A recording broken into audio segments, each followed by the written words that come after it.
Good afternoon, everyone, and welcome to the Undergraduate Town Hall. My name is Olubenga Joseph, and I'm Assistant to the President for Special Projects. And in this capacity, I work with President Paxson around student engagement. And along with Summer and Jason, the President and Vice President of UCS, I will be helping to moderate tonight's discussion.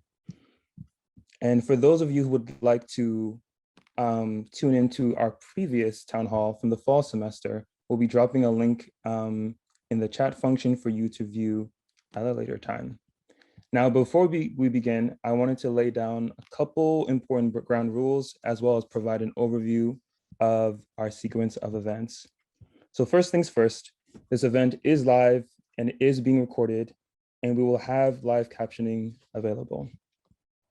Secondly, in terms of our sequence of events, we'll begin with remarks from Jason Carroll and Summer Dye shortly. Following that, we'll have remarks from President Paxson. And then to conclude, we'll have an extended Q&A between students, yourselves, as well as our esteemed panel of administrators. And so if you have any questions at any point during this town hall, you are not only welcome to, but encouraged to drop your questions in the Q&A tool. We'll do our best to cover as many questions as our allotted time will allow. And with that, I would like to now turn it over to the President and Vice President of UCS, Jason Carroll and Summer Dye. Thank you so much, Olubenga, and good afternoon, everyone. And I want to thank everybody for being here today at the second ever Undergraduate Council of Students Town Hall.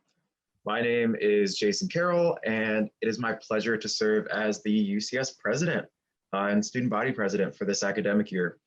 UCS, or the Undergraduate Council of Students, is Brown University student government, which is dedicated to serving and representing the Brown undergraduate community.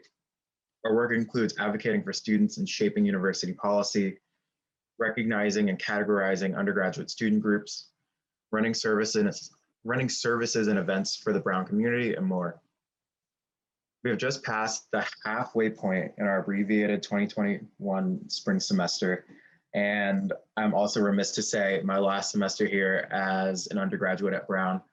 While we all reckoned with midterms and just ahead of our town hall, I'm happy to be granted a moment to briefly share out some of what we've been working on from this past semester, as well as to recognize some of the work of my peers on UCS and our partners in the administration.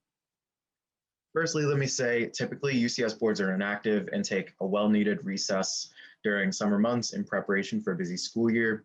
However, for the first time in organization's history, the 2020-2021 e-board remained active in advocacy throughout the summer months due to the COVID pandemic, national anti-Black racism, and other pressing issues. I really want to thank, from the bottom of my heart, all the members of my board who worked tirelessly for months and stepped up to the plate in a turbulent time in our university's history, as well as the members of our general body who have driven and supported our advocacy. Just quickly to recap some of the stuff we've been up to. Some of the major UCS successes, collaborations, and accomplishments over the past year have included advocating for lowering and removing various fees, such as the readmission fee for students returning from leave of absence, advocating for more student-friendly and usable masks, as well as for more masks to be provided to returning students in Providence, and lastly, advocating for students on leaves of absence to be allowed to remain involved in our community through continued membership in student groups. That's not all, though. Our ongoing work on the council includes advocating for the removal of the name of Thomas J. Watson Sr. from the Brown CIT due to his alleged ties to the Nazi Party, continued advocacy surrounding efforts to directly subsidize campus laundry, particularly for low-income students, expansion of the UCS Water Project, which in collaboration with facilities and Res Life saw nearly $250,000 in improvements to campus water tanks and the installation of nearly a dozen hydration stations in various dorms across campus. And last but not least, a developing initiative, which I'm very proud to say I'm leading with other predominantly Black members of our council, is to begin conversations on our campus's connections to and solidarity with the descendants of those who were connected to the university and slavery. For instance, as some of you know, University Hall was built by enslaved workers. Additionally, we're engaging in conversations around what reparations may look like for these descendants or communities in general in the 21st century. Again, I want to thank UCS members and members of the administration who have collaborated with us and advised us in making all this work possible. If you're interested in learning more about our work from last semester, a report went out campus-wide via email on Friday. We put a lot of work in, so please look at it. You can also feel free to follow us on our social media for more updates. That's enough from me. Before we introduce our panelists, please join me in welcoming Summer Dye, Student Body Vice President, to give her remarks. Thank you so much, Jason. Hi, everyone. Thank you so much for being here on a beautiful Tuesday afternoon for those of you in Providence. My name is Summer Dye, and it has been an honor and privilege to serve as the Student Body Vice President this year. I've absolutely loved working with individual students and administration to maximize support for the student body and to increase communications during these unprecedented times. The idea of this town hall first came into being when Jason and I were having a conversation with the Office of the President around how to keep the student body updated on the university's latest policies and planning. With that, I would like to thank the Office of the President and all the panelists who are here today in supporting UCS's initiative in providing students with the opportunity to hear directly from university's leadership. During my time as UCS Vice President, I've been astounded by the amount of effort that our community has put in to get through this time and make the best out of our Brown experience. I'm super grateful for all the student groups on campus for constantly coming up with new and incredible ideas to connect our community when we're physically apart. I would also like to quickly recognize the Director and Dean of Student Activities Office, Joie Steele, who's also one of our panelists today, for running the Feel Good Fridays events and for providing a sense of normalcy to those of us studying on campus. I would also like to recognize all the staff and healthy ambassadors who are on the ground every day working tirelessly to ensure the safety in in-person spaces like the Nelson Fitness Centers and the libraries. Finally, Jason and I would like to thank all the staff working in Brown's testing centers. I'm sure all of us are really appreciative of the passion they have for their work. And if you're like me, seeing their smiley faces twice a week when I get tested have become one of the highlights that's getting me through this midterm season. While in the virtual world, what brings us together as a community is our people. And with that, I would like to thank each and every one of you here today for supporting our community through this difficult time and for contributing your efforts in making us a collaborative community. Today, we will have the opportunity to discuss some of the most important issues that are on students' minds. And without further ado, please join me in welcoming Brown University's 19th President, Christina H. Paxson, in giving her welcoming address. Summer, thank you so much. Thank you to Jason as well for everything that you do. And good afternoon, everybody. The fact that you're in here when it is gorgeous outside is great. So thanks for coming today. I hope you are well. I hope your families are well as we get through this difficult year. I want to begin today's conversation by just sharing some very brief updates with all of you about university priorities, how we're thinking about the months to come. We have a great panel with us, so many people who can answer any question you have. And we'll spend most of our time today taking questions and having a discussion, which is the best part.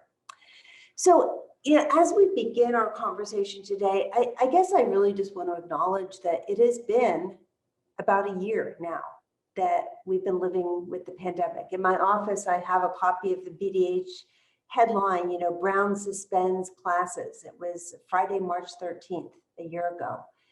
And, none of us would have imagined that we would still be here a year later, still dealing with this. At the time, as you may recall, I had hopes that we would still have an in-person commencement. And, it's been tough in so many ways on faculty, staff, and especially students and their families. you've had to behave in ways and interact with each other in ways that you couldn't have imagined a year ago. None of us could have imagined. And we've asked a lot of you, both in terms of health protocols that you're following and bearing with all of the uncertainty and changes in plans that you just can't avoid during a pandemic when there's so much uncertainty about what comes next. So I really just want to begin by thanking all of you for doing so much to keep yourselves and our community safe. Brown students have been awesome. Before we went into this, I had so many questions about, oh, you know, you can't, students aren't going to behave. I think, of course, our students are responsible adults and they'll do a good job. And by and large, that's been true. So thank you for that. And also thank you for doing everything you're doing to build, maintain a strong Brown community. Now, you know, we can spend a lot of time talking about the problems of this year, and there are many, and we can talk more about that in discussion if you want. But there have also been some really great moments. And, you know, I think about some of my favorite things that I've done or learned about this year. I went to this celebration, really, of the Equisat satellite that cohorts of students, you know, literally students graduating, passing it on to the next generation, built, designed, launched this amazing satellite that collected data for a number of years before finally, I guess it happens to all satellites, came crashing through the atmosphere, but stayed up much longer than anybody had expected. And it was just such a great celebration of everything that, the kinds of things that we do at Brown, you know, student-centered, student-driven, collaborative, wildly ambitious, and it just made me really proud to be part of this community. I was really proud of the Brown Votes campaign, the student-led effort to mobilize student voters to get out there and vote in an incredibly important election. I loved just a couple weeks ago watching the Van Wickle walkthrough. Sure, you were spaced apart. It took a lot longer than it normally did, but it was so great to see student enthusiasm coming and taking part in this great Brown tradition.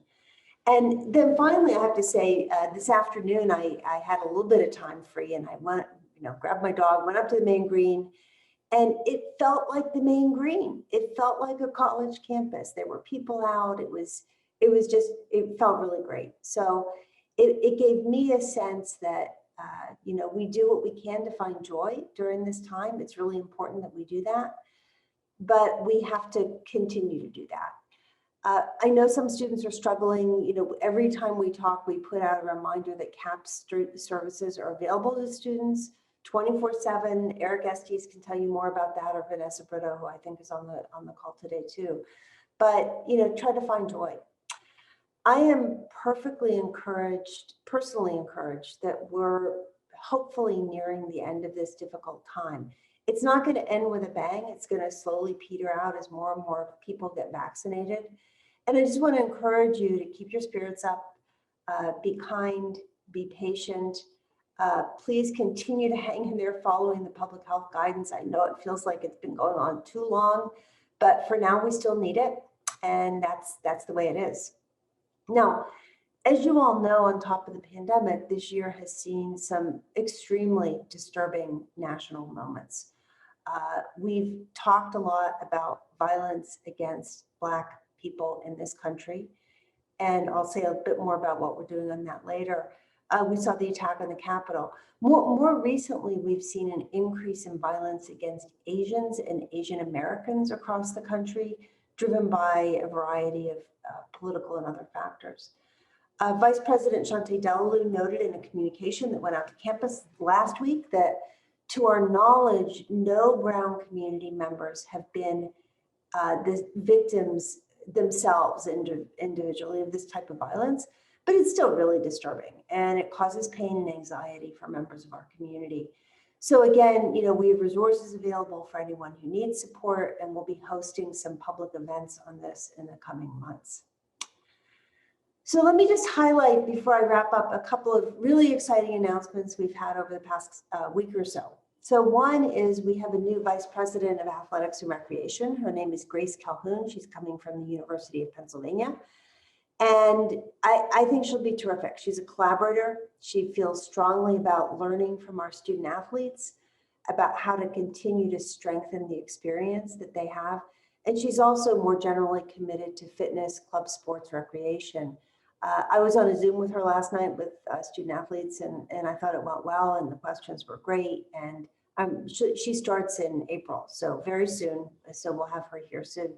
One thing you will notice is that she has been appointed as a vice president. And I know students don't generally pay much attention to titles, but that's actually important. It means that I've elevated this position to a cabinet level position. It reports to me. And it reflects my dedication, the university's dedication to advancing the role of athletics, recreation, wellness at Brown. So that's all, I think, good news. The other announcement that came out really recently is that Mary Jo Callan has been hired as the new executive director of the Swearer Center and associate dean for Engaged Scholarship. The Swearer Center has been doing great work all year under really terrific interim leadership. Mary Jo Callan will come in May, and she's coming from Michigan. She's focused her career on promoting equitable community partnerships. And I met with her when she was interviewing. I think she'll be terrific. So, just a few more things. We've talked a lot about this, but I think it's really important to continue to talk about it. We want to ensure that Brown is a place where every member of the community feels supported and respected. And that priority is especially important this year. So, we're seeing a long overdue reckoning with systemic racism. We're living in a climate of incredible political divisiveness. And these are the things that are driving our work on anti-Black racism, as well as the next phase of our diversity and inclusion action plan. And you'll be getting reports out. Phase 2 of the diversity inclusion action plan will come out soon. After that, some recommendations from the Task Force on Anti-Black Racism. So those are things to look forward to in the semester, and we'll want your comments and thoughts on those things. The other thing I would add is that we're in the midst of a very important community engagement to address safety and security and wellness on campus, really in light of the national debate around policing. So during this year, we've been convening discussions with students and faculty and staff through the Brown University Community Council and through some other forums and venues to consider how we can improve our approach to safety and security in our community. Tomorrow is the next meeting of the Brown University Community Council. I think it's at 4 o'clock. And I encourage all interested members of the community to contribute to this process and come and hear the discussion. So it should be great. Another announcement that came out just a couple weeks ago is an announcement that Brown will be joining with Lifespan and Care New England to create an integrated academic health system. Lifespan and Care New England are currently 2 of our partners for our medical school. And, for a lot of students, especially undergraduates, how important this is to Rhode Island may not be really obvious. I'm happy to answer questions about it if people have any. I think it's a really exciting development. It will not only advance medical discovery and better education for future physicians, but it'll play a major role in improving healthcare affordability, reducing racial disparities, health disparities in the Rhode Island economy, increasing accessibility to healthcare. These are all things we're really committed to. And, we made an announcement that we're putting a considerable amount of funding into this initiative because we think it's that important for Rhode Island and the people who live and work here and study here as well. So finally, I want to note that ensuring that students continue to make meaningful connections, even in the midst of a pandemic, this is a priority. We have a group working how to safely set up more in-person activities, especially as the weather improves. So you'll be hearing more about that. We're getting student involvement in that. Joie Steele may be able to talk a little bit more about that when we get to the Q&A. Come to the Feel Good Fridays on the main green. This Friday should be good weather too. You can stop by from 11 to 2 on select Fridays. There's a giveaway. It's kind of silly stuff, but it's fun stuff. This Friday, there's going to be a Build-A-Bear, Brown Bear project that you can go and do, and then a tie-dye giveaway project on April 9th. It's fun. You can share what you do. But again, if you have ideas about things, how we can lighten it up, introduce some joy and some fun, just let us know. So with that, we will open it up to questions and we'll have introductions of the panelists and then we'll move right in. So thank you for coming. Great. Thank you, President Paxson, for your remarks. And thank you, Summer and Jason, for your remarks before then. And so, yeah, that concludes our sort of speaking portion of this town hall. And now I would like to invite our esteemed panelists to, unmute yourselves and to turn on your cameras so that we can see you in all of your glory.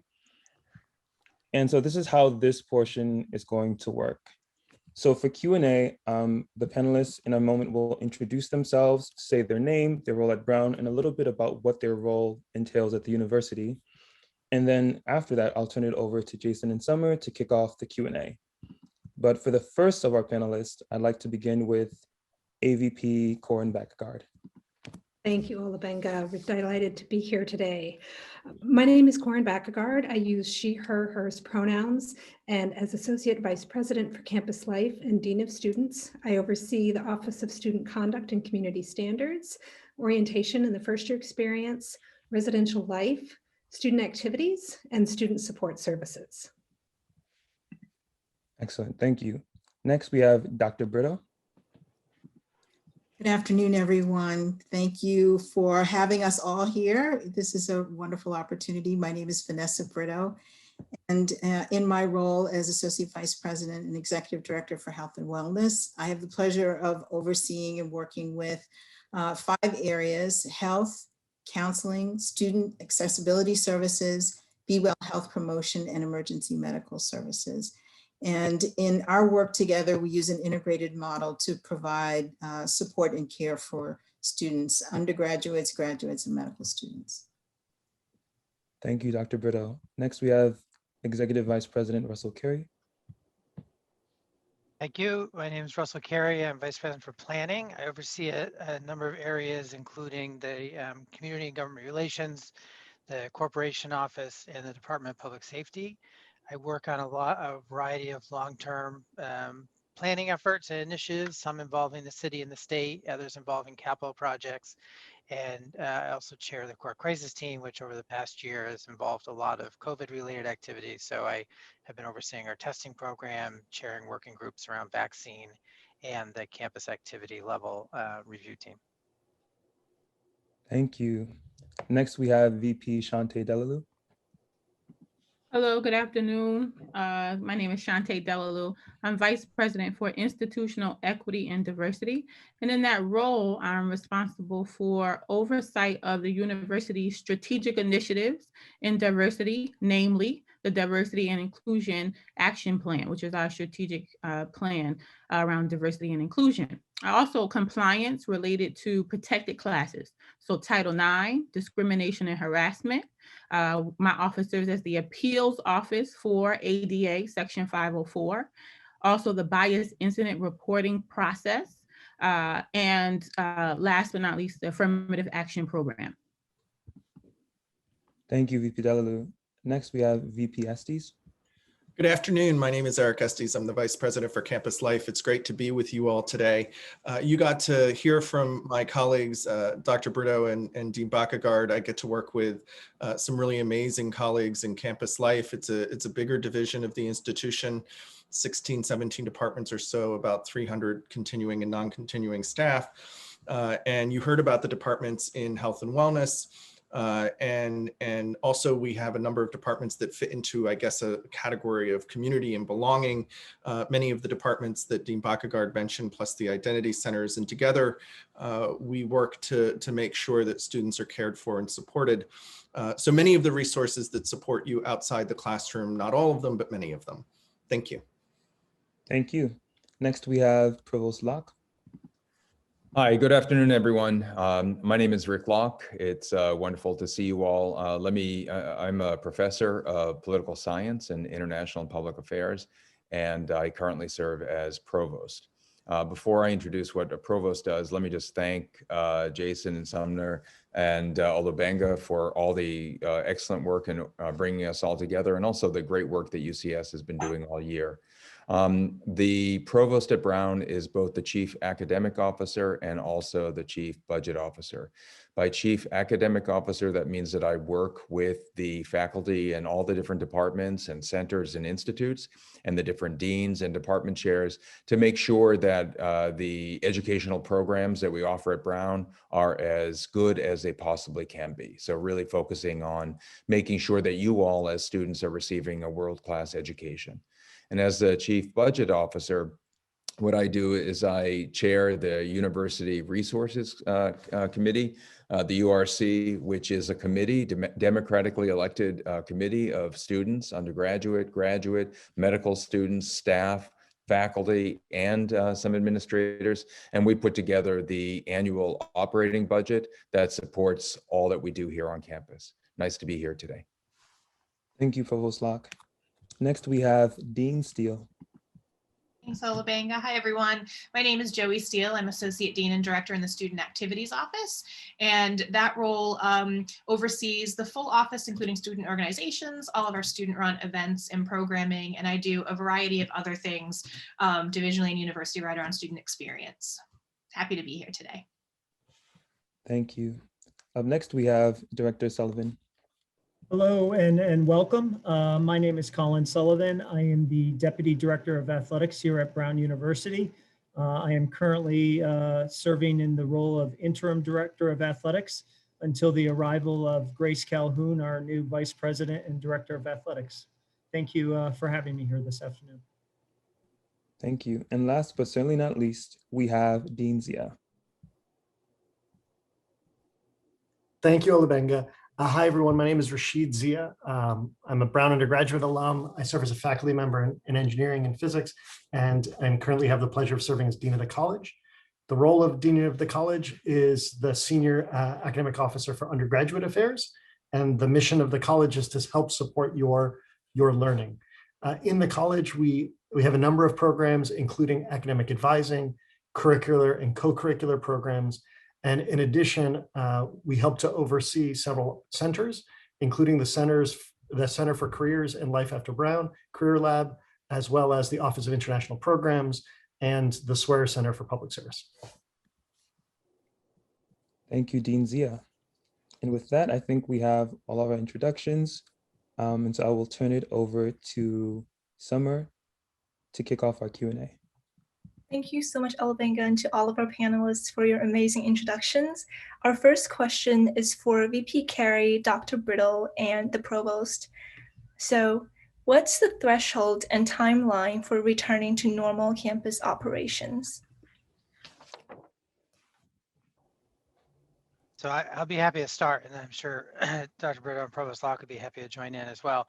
So, I think one thing to keep in mind is what do we mean by normal, right? So I think it is really important to orient ourselves to thinking that we're going to be living with COVID-19 for quite some time. And I think, I think it'll be a presence in our lives and conversation for years, frankly. That doesn't mean that this continues for years, but I think we do have to orient ourselves to thinking about things like mask wearing and many of the public health guidance and testing and other guidance we've been following can certainly continue well into next academic year and perhaps beyond. That being said, I think particularly with the rollout of the vaccine picking up steam locally and nationally, CDC issued guidance yesterday that I think really affirmed the power of that vaccine, that people who are vaccinated can be together in an indoor space without a mask. I think that is, particularly a milestone in terms of returning to normalcy. As I'm sure Provost Locke will expand on, we're certainly planning for, fully expecting a 2-semester academic year next year, planning for in-person classes, planning for a much more normal set of operations than we've experienced this year. Probably was more of interest to people is what does the rest of this term and the summer look like? And unfortunately, I don't really know for sure. I think what we're doing right now is watching everything we look at, from testing data to students and coming through health services, just to the general experience on campus, and particularly our local Providence community, but the broader Rhode Island community as well. And I think, we would very much like to continue to loosen restrictions and allow more in-person activities. It's, we're doing that cautiously. And I think the experience of the past few weeks, where coming out of the long weekend, we did have an uptick in cases that quickly came back down, and I think was a testament largely to the work in health services to identify and support and quarantine contacts with positive cases, but also students responding to that increase in positivity and adjusting behavior accordingly. But it is a reminder that we're not out of this yet, and it can change quickly. And what we don't want to do is have to pivot, for example, to completely virtual classes or have other restrictions on our activities. So I fully understand how frustrating it is that things are moving so slowly, particularly as it gets nicer and nicer out. But we are asking people to bear with us and know that we're trying to prioritize everyone's health and safety, both individually and as a community, and in terms of the level of activity on campus. The last thing I'll say is there's no one set of milestones or thresholds that will turn the corner. It really is a holistic view of a range of different things. Testing is a very important part of it, but it's by no means the only thing. And we also are often discussing and looking at things, particularly with regard to people's health, that's confidential, and we can't divulge all of that.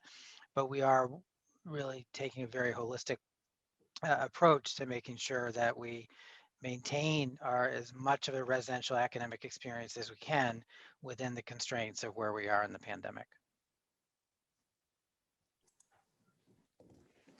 I honestly, I don't have a lot to add. It sounds like a very simple question, but it has lots of very broad implications, and Russell has really touched on virtually all of them. I think the things that we try to keep in front of us are primarily trying to stay on top of the science, be mindful of the student experience, be mindful of the health and safety of everyone on our campus, students, as well as, faculty and staff, and, putting all of those things, measuring and monitoring all of those variables and trying to stay ahead of things. I think that's been the most important thing. And I think, as Russell said, what's been, I think, the most promising for us has been the emergence of so many vaccines, and having more and more of them made available to our community over time. I think will be very, very helpful in getting us to a place where we can take the lessons we've learned and the things that we've come to do and into our future, and hopefully help us return to a slightly more normal way of being and existing. So thank you. And let me just add a couple words to that. And thank you for the question. It's a great question.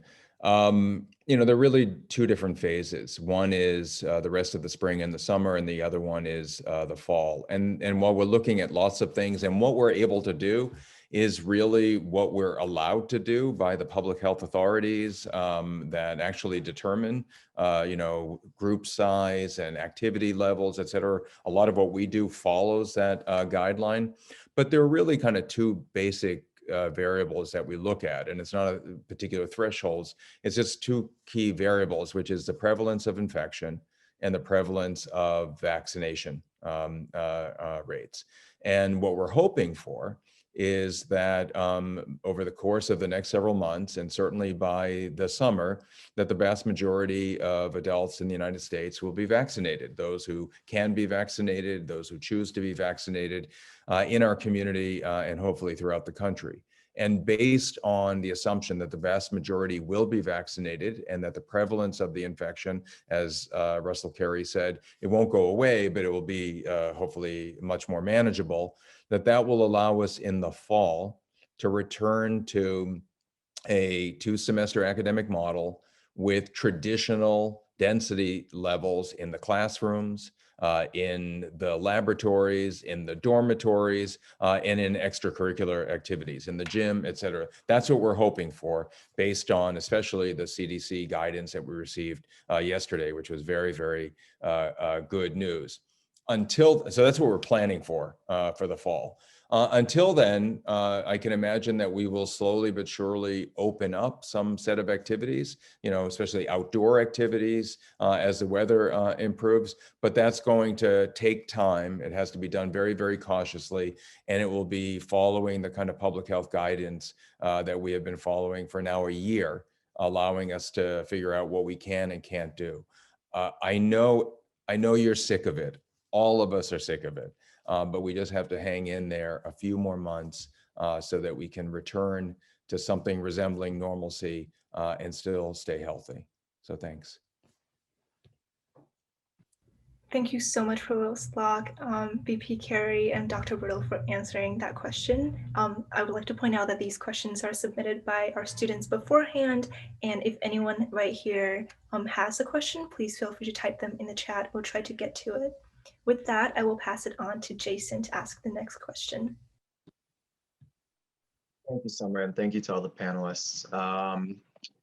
This question is, like all of these, another one submitted by students in advance via registration. But again, to reiterate what Summer said, feel free to type into the Q&A function. But this is to Vice President Estes and Director Sullivan. Someone asked if you all can directly address the spring student athletes whose seasons were canceled for the second year in a row now, and how university is supporting these students who are in a very, understandably tough spot. Sure, maybe I could start, and I'm sure Colin could add in some greater detail. Let me just start by saying I know the last year has been really hard, and especially as Jason, you mentioned, for student athletes and losing a season, and for spring athletes, losing 2 seasons is just awful. And we realize that, and my hope is that we can focus on what's possible this spring. I know decisions about competition happen at the league level, but continuing to talk about what we can do. And I know we've moved into an additional modified IV phase 2 of activity. And I think the hope is that contact inter-squad scrimmaging can be possible next as things continue to, hopefully with the public health circumstances, go well. And then there is the opportunity for some regional competition this spring. Again, I know that's not league competition, which is what student athletes really want. But my hope is that for the teams where that makes sense, that can happen as we move forward. But I'll ask my colleague, Colin Sullivan, to add his thoughts. Yeah, thank you, Eric. Yeah, we need to acknowledge how difficult this past year has been, not only, for our student athletes, in particular, the spring student athletes. We know how they've been impacted and how athletics is a huge part of their overall Brown experience. We continue to work through the IV phases with the hope that, we can advance to some limited local and regional competition. Nobody wants to get back to where we were last year, about a year ago, when we were celebrating a wonderful come from behind victory over the University of Virginia, the defending national champions. Also about a year ago this time, prior to the university shutting down on March 13th, we had celebrated a wonderful victory on the women's lacrosse side versus Virginia Tech. So, that's where we, hope to get to. We know we're not going to be there this spring with normal competition, but we hope to advance through the phases. We continue to expand the offerings for practice opportunities, but we're also guided by really the health and safety measures that are in place at the university.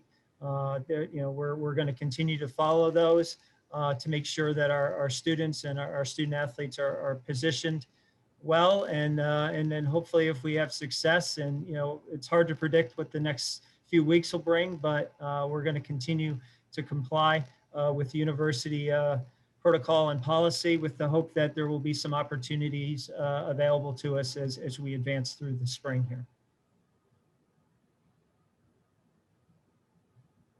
Thank you so much, our panelists, for answering that question. Really appreciate it. And this next question is for Dean Zia. So will the fellowship office at Brown provide more statistics on the applications, internal nominations, and the makeup of the fellowship committees? Thank you, Summer, for sharing that question. I would say that's a wonderful suggestion, right? That we should provide more information. We're in the process right now of updating the college's website, and that will include updating the fellowship office's website. A lot of work was put in there to encourage applications, and we'd be glad to include information on the recent number of internal applicants and statistics about those process. There's always this fine balance that we take when sharing information. In consultation, we've been working in consultation with students about when it's appropriate to share the number of internal applicants. I'll give you as an example, recently when we made the nominations for the sprint applications or the solicitation for sprint applications, we worked with colleagues in UCS and elsewhere around the university to ask what information do we need to provide? And that is what helped us to build the sprint finding tool, the sprint map tool that let people search for opportunities. But we chose not to, for instance, explain the number of students that had applied last year because we were worried that citing such a high number might discourage applicants. So we'd love to work with you and other students to figure out what is the information that would encourage applications and allow people to make the most informed choices about where to apply. So we're glad to include that information, and we can do so for Fulbrights, for Trumans, for those for awards, the UK Fellowship Awards that have limited internal applications. The one thing I would add, though, is that please know that our goal in the fellowship offices is to support you in applying for these opportunities. So if you have any questions, please reach out to me, reach out to fellowships@brown.edu. Our goal is to help find opportunities that engage your learning and your goals for life after Brown. And so please don't be discouraged by anything that you see online. Please reach out to us. Great, thank you, Dean Zia. Does anyone else have anything to add? Okay, fantastic. Another question that we received from students, and this is also going to Dean Zia, you're getting a couple in a row, is surrounding access to resources. The student asks, will Brown support students who have lost considerable resources and opportunities under COVID-19 by granting extended access to university services such as institutional online access to academic writing, Brown software catalog like Adobe Creative Cloud and Microsoft Office, and any other services which may prove financially unattainable for recent alum? I think that also probably has some ties to campus life and other areas of the university, if anyone else wants to jump in. Jason, thank you for that question. Please know that first, we try as much as possible to extend the support that we can to all students. So there are many services at the universities that do extend to recent alumni, and the example from our office is Career Lab. Please know that for everyone, yourself included, Jason, as soon as you finish Brown, for at least for the next 3 years, please come and connect with us and our colleagues. Those are the systems that we have control over. There are, as you listed them, the software catalogs.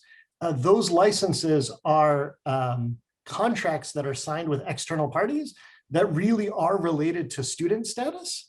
So what will happen is on the day of commencement, your degree will be conferred to you, and you will move from being a student at Brown to being a graduate of Brown. And there we don't have much leeway. I know that our colleagues in computing and information services are working to see what the feasibility is under our contracts. But please know that some of those requests do really terminate as soon as a student becomes a graduate. And so there's not a tremendous amount of flexibility that we have there. Let me just add something to that, because I think it's an interesting question to consider. What are the things we can do to better connect with recent alumni in this kind of post-COVID world, right? We're producing online classes. We're thinking about ways with the alumni office about how we can, repackage content and make it valuable to our alumni at large, but especially our young alumni. So those conversations are starting in alumni relations and working with recent alums. So if you're interested in that, I would really encourage you to think about getting involved in the young alumni community in discussions about what we can do to support them the best. There's a lot of potential that things we're thinking about, and we could use your input and ideas. And if I could just connect it back to the prior question, Jason, please know that one of the other areas that we help to support students, young alumni, are around fellowships and postgraduate opportunities. So if people are interested in applying to graduate school, to law school, to medical school, if you're interested in applying to fellowships, many of our Fulbright recipients every year are recent alums. So please know that Brown is here to connect with you through the alumni network and also through the academic network. Great. One quick follow-up question I wanted to ask. I don't know, are you still there, Director Steele, Dean Steele? Okay. I was wondering, sort of from a more campus life end, particularly student activities and student events, which are such a huge part of campus life, that for many of us, we've missed out on half of our spring weekends, half of our, campus dances, whatever it may be. If you could speak to, or if any of your colleagues in campus life can speak to both student activities and how that might look like for those who haven't had that full experience of 4 years of those great things, or other, parts of, campus life, like the BCSC and identity centers. Yeah, I can start, and then I don't know if Eric wants to add anything, or Koren. But yes, absolutely. We have already begun conversations about what would it look like to potentially have a set of alumni tickets for future spring weekends. I think that's the one. You listed a lot of things, but spring weekend is the one that I'm hearing a lot about from students. And we are doing a spring weekend this year. It will look a little bit different, but we're doing a virtual concert with an artist that I think students will be very excited about. We are doing some hybrid in-person come and grab and go things, like make your own root beer floats and airbrushed hats and spin art frisbee. So we're trying to bring the community together in the ways that we can. But I get it that I think so many of these traditions were lost. And so I think spring weekend's one entry point for us to think about what that could look like, and having tickets available for alumni. And I think we just need to continue having those conversations. I know that the class of 2020 is having conversations with alumni relations around what we could possibly do for that class in particular. But yes, there is opportunity. I am so willing to have those conversations, and we're thinking about it as we move through. I don't know if Eric, you wanted to add anything to that, or if you feel like that covered it. Sure, that was great, and I love the teaser on spring weekend. Every year I'm old. I have no idea who the groups are, but I'm sure it sounds like people are going to be really excited to hear who's virtually performing. Jason, to your point about the identity centers work very closely with alumni, particularly the affiliate groups like IPC and BULAC. And so there's already a history there of alumni engagement, to the point that President Paxson was making. And I think we see generations of alums, not just recent alums, but alums who have graduated a significant period of time out, who really want to engage and provide mentorship and opportunities for current students. So there's a really wonderful opportunity there that already, I think, provides an amazing sense of intergenerational community, and one that we can continue to explore and build on. And the best example is, this year won't be quite normal, but when we get back to normal commencement and reunions, Brown is one of the few universities in the country that combines reunions and commencement. So you can march through the gates as many times as you want. Well, once a year is the limit, but that's something that you can do forever, and participate in campus dance and all the celebrations around that. So we encourage you to come back as much as you can. Great, I'll pass it back to Summer. Thank you, Jason. Thank you so much, everyone, for answering the questions. So our next question is for Dean Bakkegard and Dr. Britto. We've recently heard news that pre-college programs will be continuing this summer. How will the university ensure the safety of Brown undergraduates with high schoolers also in the mix? I'll start. I think one of the primary principles is the health and safety of all students. And so I think as the pre-college program is anticipating having students here, they will certainly be and have been working out their own set of guidelines and expectations of the students who will be here, and will have appropriate ways in which accountability will be sort of introduced into the program. But most importantly, we want students to enjoy the summer. And so to the extent that we can incorporate those two things, we want to make sure that that happens. And certainly we have really well, I think very well practiced health and safety guidelines that our returning students will know. And we're certainly going to take full advantage of the summer and all the things that we can do outdoors as well to help allow for people to experience a more normal college environment, as well as understanding the importance of health and safety. So I think we could do the two things together. I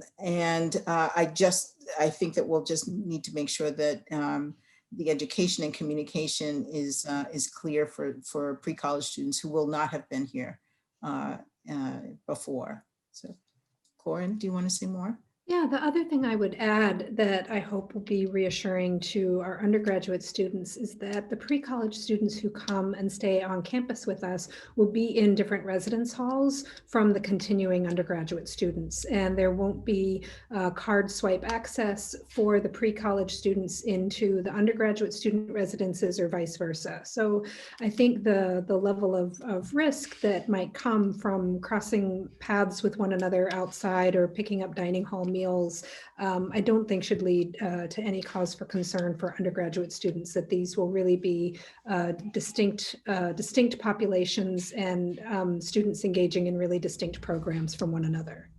And maybe I can add just a couple words about the pre-college. Normally we have about 6,000 pre-college students on campus. We are estimating a very small fraction of that, maybe between 500 and a little over 1,000 tops over the course of the entire summer. Most of pre-college will be done online this summer, as it was last summer. And as Koren mentioned, we're planning on the pre-college students to have their own dorms, have eating and their own dining facilities. They will have to follow the health and safety protocols of the university. We are looking at a testing program for them to make sure that we're maintaining their health and safety and that of the community. And they will be fully chaperoned. So it's going to be a much more structured program than normally in terms of being chaperoned to the classes, to the eating facilities, to the recreation that they'll be admitted. So it's going to be a much more structured experience as a way of allowing them to come back to campus, which is a very important thing for them and for Brown, but also making sure that with these pre-college students on campus, we're maintaining the health and safety of everyone. Great. One more question that we received from students that I also wanted to bring up. A student asks, in December 2019, the Advisory Committee on Corporate Responsibility and Investment Practices, ACRIP, voted to recommend that the university divest from, quote, companies identified as facilitating human rights abuses in Palestine, end quote. According to the Brown Daily Herald, this issue was then referred to the Brown Corporation. Some members of Brown Divest, as well as opponents of the movement, have asked about the timeline for the corporation to make a decision on this matter. This question is for President Paxson or anyone else who would like to take it. No, I'm happy to take it. And in fact, there's been some resolution of that recently. So for those of you who haven't been following this, as Jason said, there was a vote by what was then called ACRIP, which has now become ACRM. So acronym nightmares, but here we go. The committee changed its purview a bit. I met with ACRIP last spring, and we had a really good discussion about why I felt strongly that their recommendation did not meet the high threshold required for divestment. They went back and did some revisions, sent it back. And there's the public recommendation is posted, so you can take a look at it on their website. But again, it doesn't meet the threshold. So I talked about it informally with the corporation, but I didn't bring it forward to them for a vote. It was clear that there was really no appetite for that. I think the reason generally, I mean, you know, we could debate Israel-Palestine for a long time, and I don't think this is the proper venue to do that. But generally, Brown does not take institutional positions on contested geopolitical issues, especially those on which thoughtful members of our large community have very profound disagreements. We are nowhere close to consensus on this issue. So, you know, I think it's important to underscore that while we're not moving forward on this now, I think conversations are going to continue on campus. And we're deeply committed to academic freedom. It's important to support members of our community who are expressing the full range of individual views that people can hold on this issue. And I expect that these conversations will continue to be an active matter of debate on campus going forward, maybe for years to come. But for now, the recommendation that was made over a year ago is not moving forward. So good to clarify that. I sent ACRIM actually, while they knew that this was happening, I sent them a formal letter that just went today just to clarify that that was the final outcome of our discussion. Great. Okay, so I want to encourage folks to, again, use the Q&A tool. It's a very, very quiet attendee group, but we want you to use that function. We have 10 panelists here. We want to hear your questions and answer them. But I'll jump in with a question of my own, and this one is for Dean Delalue. So someone wanted to follow up from the comments that President Paxson made earlier around supports for Asian and Asian American students. And they wanted to know, what are those actions, what are those resources that the university is providing in support of these students and all students at this time? Thank you for the question. And so my email, as some of you may know, my office really works in terms of, I would say, not direct support for students. We would support everyone on campus, especially those who may be dealing with bias incident, discrimination, harassment, et cetera. So from my office's standpoint, if anyone has concerns, whether it be Asian or Asian American students or anyone else, perceived identity or your lived identity, you can come to my office for guidance on our processes as it pertains to discrimination, harassment, and bias.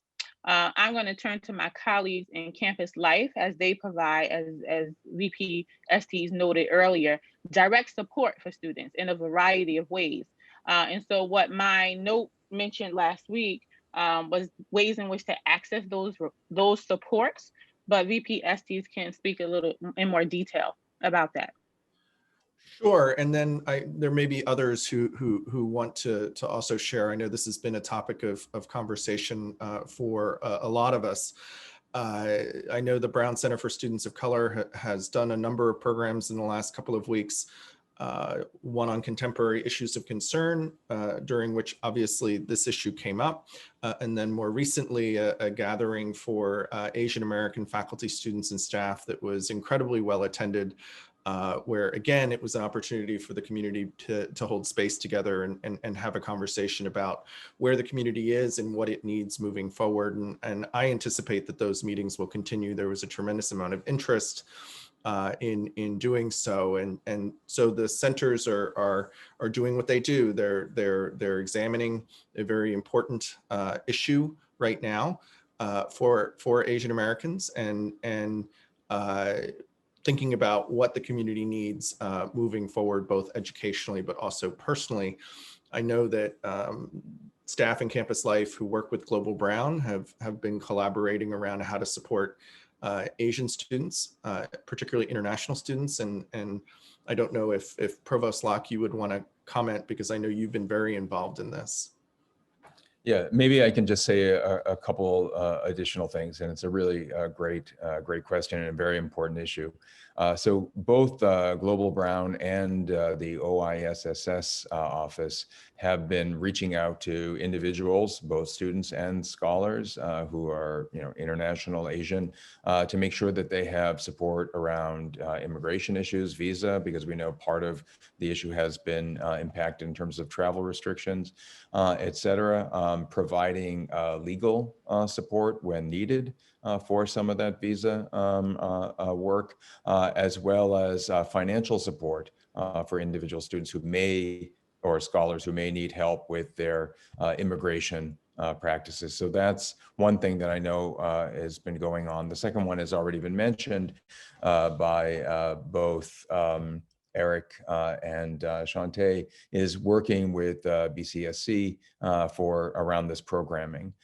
We did actually yesterday have a meeting of all the department chairs and institute and center directors to talk about this, because it's not just the individual incidents, but it's a whole tone that I think we have to be vigilant about and be supportive for our Asian Americans, Asian students in general, because there has been the kind of racialization of geopolitics, the US-China concerns, racialization around the virus, and racialization also, and the growth of suspicion around sort of research collaboration, student exchanges, et cetera. And so we had a very open and frank conversation about how we as a university reject that. We are an open global university, open and inclusive to everyone, including international students and students from Asia, regardless of whether they're from China or other parts of Asia. And we want to make sure that we remain that way. So we're trying to make sure that in our communication, in our outreach, in the kinds of activities that we do behind the scenes and that are very visible to all of you, that we're signaling our support for everyone in this community, and that we reject this kind of broad narrative that unfortunately, the previous administration and previous administrations, even before the last one, have created this suspicion. And we just have to combat that, fight against it, because it's not who we are.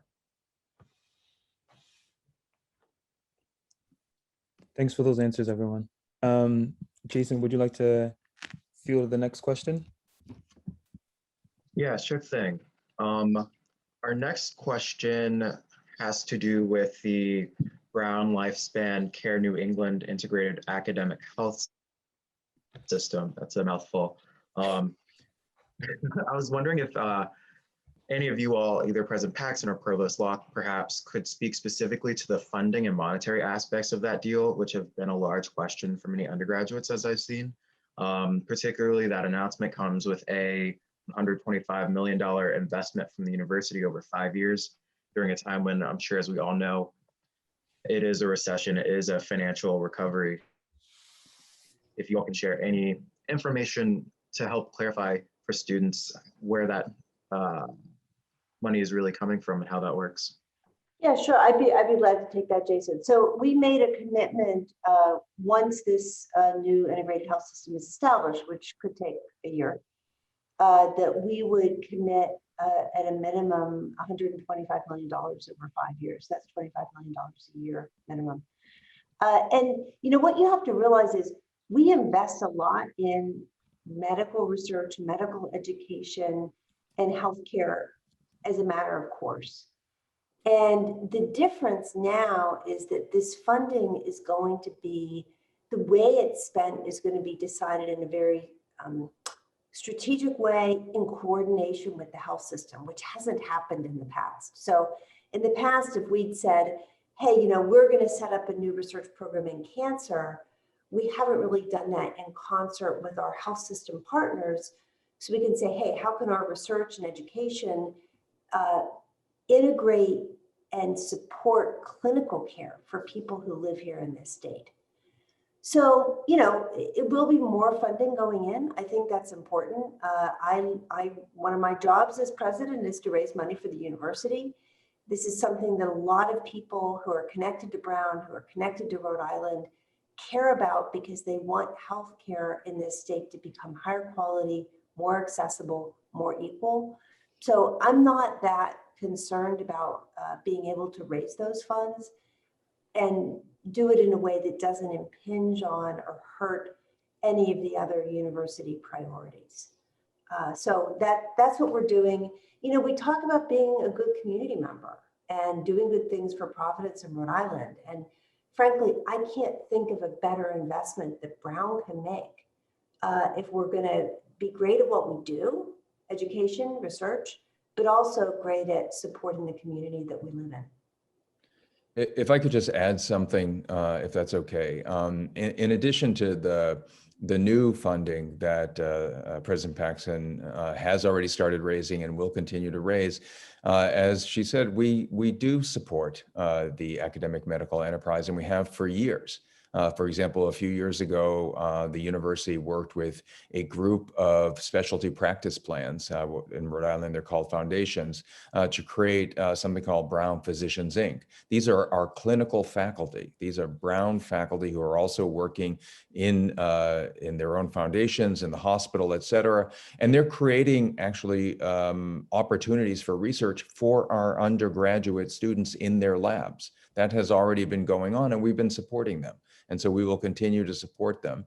And when I think about this, I think of this investment as really an investment in Brown's future. I think President Paxson has been pushing this for many, many years. And it's wonderful that we finally were able to achieve this, because I don't know any really great research university in the country that isn't already integrated with a world-class academic medical center.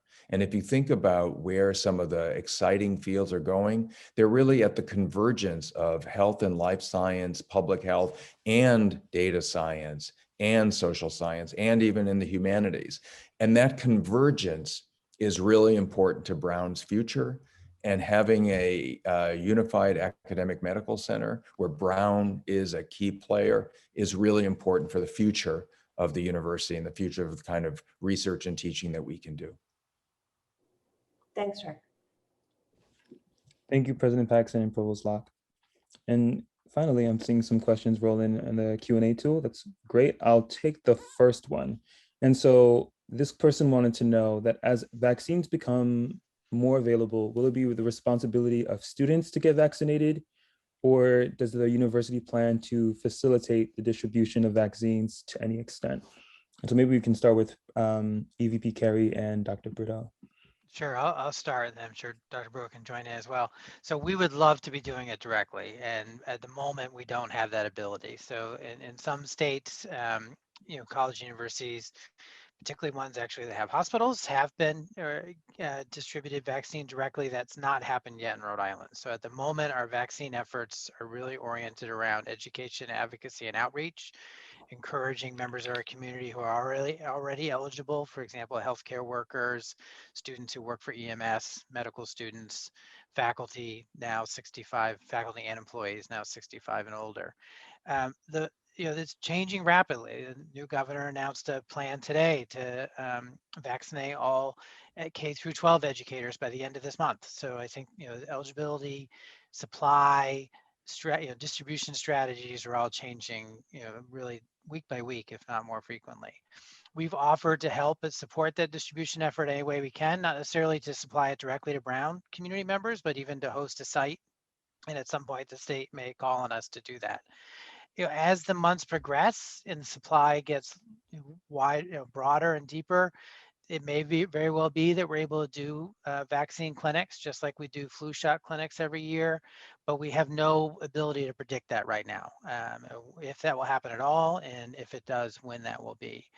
So I think the advice we've been giving just people in general is when you have an opportunity to get it, take advantage of it. And any of the vaccines right now are equally effective, and people should take whichever one is available to them when they have that opportunity to get it. So I certainly would encourage students, just like we have faculty and staff, to be very aware of what's, for the most part, probably happening here in Rhode Island, but students who are going home next month should pay attention to what's available in their home areas as well, and hopefully they'll have an opportunity to take advantage of it. Certainly by the summer, I think is quite likely. You know, one thing I would add that we haven't really nailed down plans on yet because things are evolving so quickly. But, you know, if it turns out that in, I don't know, May or June, people of student ages, people 18 to 25 become eligible, and, you know, but those vaccines are happening at the convention center, at CVS's or things, then I think we can sit down and work with our students to say, what can we do to really support you in getting those vaccines? Because we really want people to get vaccinated. We'll continue to push to try to be able to do it on campus, but if not, you know, I don't know, maybe we can run shuttles down to the convention center or do things to make it easy for our students who are here in Rhode Island to get access to the vaccine. So we'll be thinking about that as we go forward. This is a question for Dean Zia.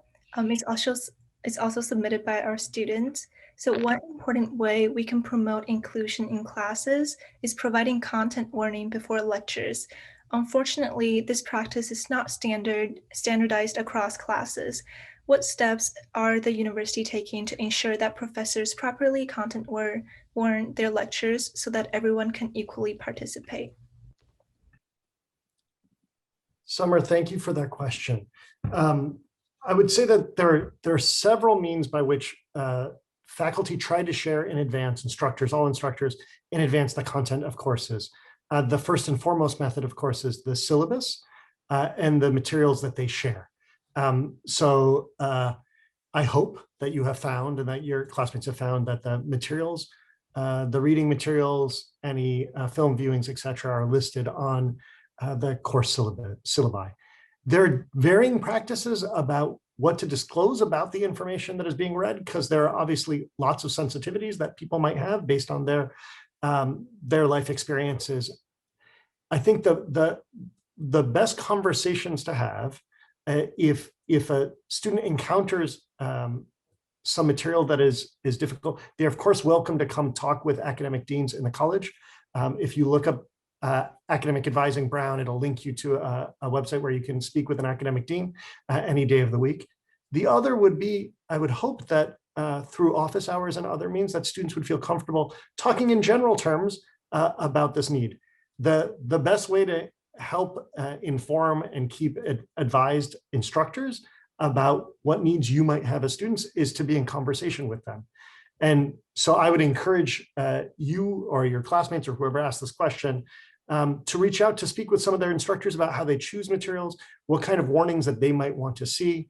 Of course, this is a question that is about the disciplines and is about issues of instructor choice that would be best realized in conversation with US students, or if people are uncomfortable, coming to our office and our office having conversations with instructors. We don't currently have any general advice or guidelines regarding content warnings for faculty.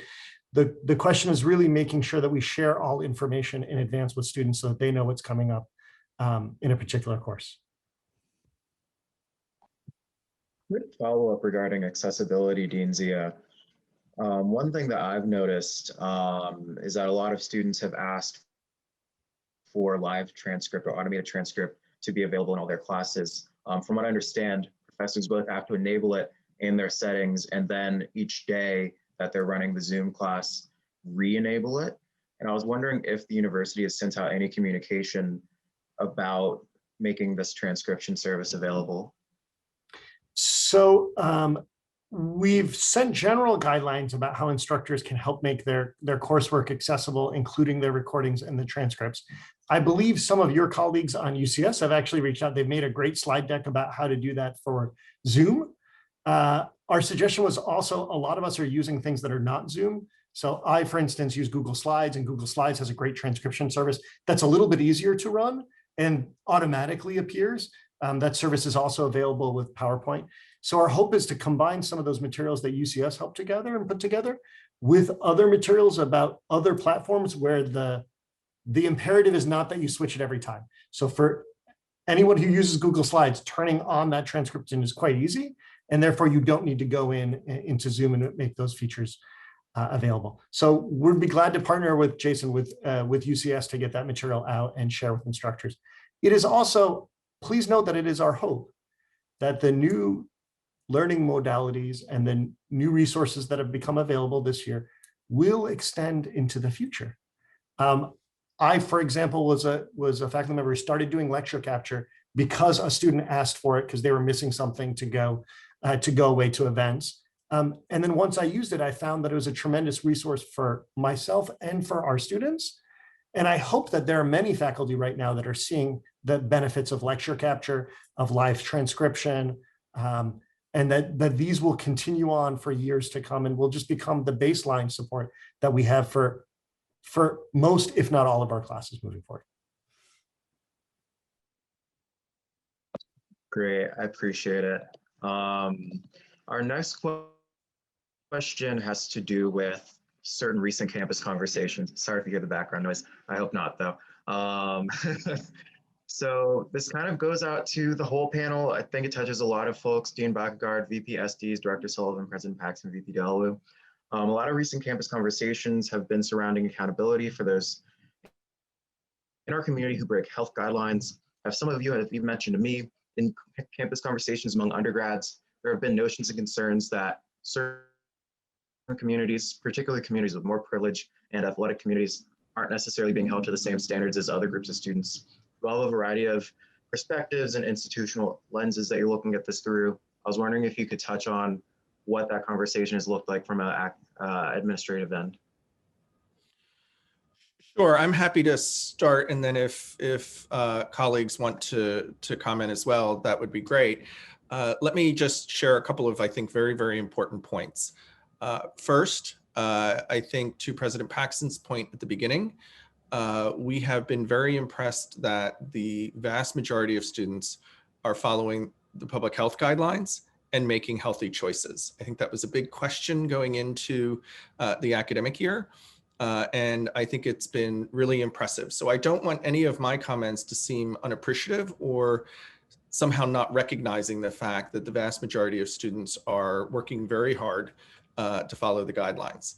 I will say that that doesn't mean that there aren't situations that student conduct and community standards reviews. Some of that is information that may come through an anonymous or a named report of concern to the office. And they review those situations and take it very seriously. Everyone is held to the same standard. Everybody signed the same commitment. We all have the same understanding about the public health guidelines and healthy choices and choices that are not healthy. And when a student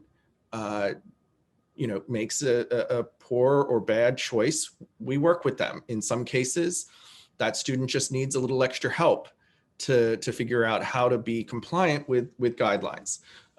And in some cases, it's more serious. And the approach has to be more serious. And so there have been students who have received sanctions like probation with restrictions, removal from campus, and suspension. And in those cases, I truly believe that conduct has worked hard to be equitable and just in terms of how they reviewed the situation, followed policy and process, made sure that students had access to the process that every student is entitled to, and am comfortable with the fact that the process is working the way it should. So I just wanted to reassure students, one, that we recognize and see the many students who are following the public health guidelines and how important that is and how challenging that can be at times. How for situations where it calls for conversation and education, we're taking that approach because some people will struggle, will need a reminder, will need more information. But in those situations where a student makes intentional choices that put the health and safety of the community at risk, there are more serious consequences. And I shared what some of the sanctions have been. But I'm confident that my colleagues in student conduct and community standards are providing students with due process, and they are following the processes in an equitable and just way. I don't know if anyone else wants to share. I would just underscore exactly what you've described, Vice President Estes, that our student conduct staff care deeply about ensuring that the policies are applied equitably and evenly. And they do follow up on every report, every piece of information that they receive. And one of the greatest challenges I think that we're grappling with at this moment in time is a great deal of concern about other students' behavior and a concern about reporting and sharing that information. So we've set up multiple avenues for students to share information, either through the anonymous reporting hotline that is shared to student conduct but doesn't go directly to them. There's an anonymous option for reporting directly to student conduct. But sometimes if the information that they receive does not contain enough substance or enough detail for them to be able to follow up, that's one of the great challenges of having an information report that says, we know there was a gathering of a certain size, but without any details about who may have been present or where that may have occurred. The amount of follow-up that they're able to do becomes quite limited, even though they will do their best to follow up and respond to every piece of information that they receive. Jason, I believe this was asked in your question, but I can sort of speak to the activities that are available on the intercollegiate side and why they may look different than what's available on the general recreation side. The intercollegiate athletic activities are in a structured and supervised setting. You know, we have healthcare, athletic trainers, coaches that are present at those sessions. We've recently expanded the opportunities available to our club sport programs to also participate in activities that are supervised and structured. Whereas when you look at intramural activity, that's only taking place virtually right now because that activity doesn't allow for the structure and the supervision that we can provide at the intercollegiate level and the club level right now. So that sort of speaks to some of the differences that exist with what's available on the intercollegiate and club side versus just general recreation. And so hopefully that addresses your question. Thank you, panelists. So I'm looking at the time. We have a little bit over 5 minutes left, so I'm trying to squeeze as much time as we have left. This question is for you, President Paxson, and it's coming from the Q&A tool. And so the person asking the question wanted to know sort of how the university thought about tuition prices and sort of what the fluctuation is or is not depending on sort of campus life operations during this year. You were being, the question is much more direct than that, Olabega, which is why haven't you reduced tuition? And, I know that for students, it's like, things aren't the same as they used to be. So why are things being charged the same? I'll say two things. We actually have with the really lot of support from UCS, pushing from UCS, which was valuable. We've reduced some of the student fees. So we eliminated the recreation fee and the undergraduate activity fee, which actually supports a lot of the UCS sponsored in-person activities. And then the recreation fee, ironically, we took away, even though we now have the Nelson Fitness Center open and the pool open. The vast bulk of tuition, it's to get an education, and it's paying for faculty and classrooms and all of the stuff that makes Brown a great educational experience. Room and board basically pays for itself, so it's not like there's a profit there. I would say that in addition to what we normally do, this has been a very expensive year for the university. The testing that you're doing twice a week, the contact tracing, the upgrades to buildings and facilities and ventilation systems. It may not be as much fun as going to an in-person dance, but it's making it possible for you to be here, for the students who are here. And I know some of you are remote. But I think the approach that we've taken is to say, if we need to spend money to make it safe for students to continue their educations, we're going to do it.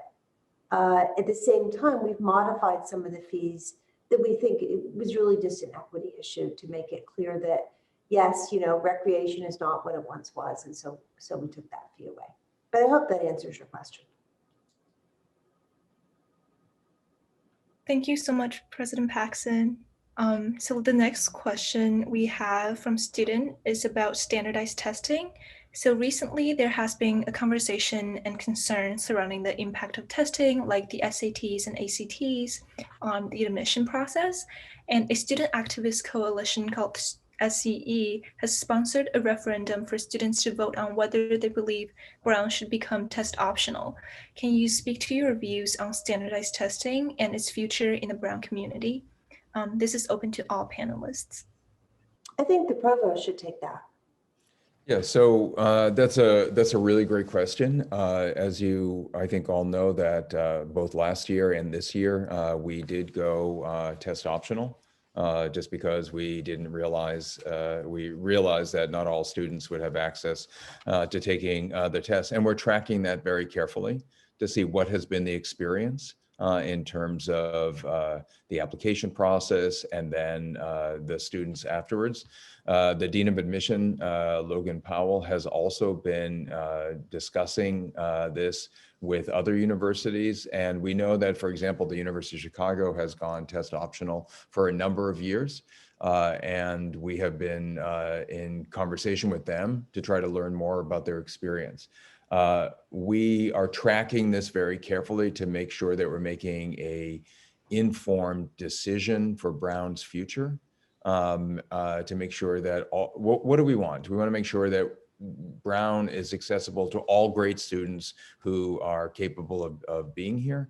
And we want to make sure that we don't make a decision that might actually inadvertently hurt access to some students over others. I mean, the standardized test was one of many things that we used when we were doing a comprehensive evaluation of candidates. And in certain ways, it was a leveler as opposed to a privilege. So we want to look at all of this. And by the way, it's not just for undergraduates. We're doing the same thing for graduate students. The university has made the GRE optional for as a university-wide policy, but individual programs are still requiring it. And so we're following those data, and we will make a recommendation based on that. Thank you so much to all of our panelists. Just very quickly, I see we're right at time. If anyone wants to speak to, in a time of so much loss, is there anything that you hope that we will retain and keep as a community as your final thoughts? Joy and humility. I talked about recovering joy. You know, one of the things that I love about the Brown community, and I think our Dean of Admissions would say this too, when the admissions committee looks for students, they look for people whose lives are joyful and who, you know, maybe have very different personalities, but who bring a sense of purpose and optimism to what they do. This has been a tough year. It's been tough to maintain that sense of purpose, optimism, joy, sense of community. As I said before, I am so proud that our community has done so well during this year. And again, being out there on the green this afternoon, I have every reason to think that we are going to come through this as strong as ever. So thank you, Jason. Thank you, Summer. And thanks to everybody for coming today. It was really great. Yeah, thanks, everyone. Take care. Take care, everyone.